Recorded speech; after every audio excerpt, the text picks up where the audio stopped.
as, adjacent in the sense that it's a totally separate technology, of course, but I think that they definitely come together in terms of how we're going to continue to interact with the internet and digital spaces as a whole moving forward. So, there's plenty of independent developments, but I see plenty of opportunities for synergy in the near future. So the first thing that really comes to mind for me in this space is AI, for example, and generative AI specifically, has completely lowered the barrier of entry for content creation of anything. So right now it's more so text and photos. Tomorrow it'll be videos.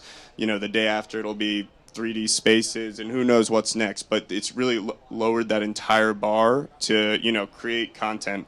So when I think about something like that, the natural thing I go to is, unfortunately, just based on the state of the internet as a whole, you start to think about what's fake and what's real. And so with the ability, with that lower barrier to entry, there becomes a real need to verify not only what is fake and what's real, but also what's human and what's generated. And I think blockchain serves as a system of record that can be really helpful to determining that. There's projects going on out there right now which are already extremely focused on having a verification system based on blockchain to disseminate what is a human creation in a digital space versus what is digital. And so, some of them have been received with mixed reviews. Some people think the method of doing that currently with some of the early projects might not be the best and potentially privacy intrusive, but it's the first attempt. So I think as a whole, moving forward, there's an opportunity for that system of record to exist on something like the blockchain to verify, the difference between machine versus human and the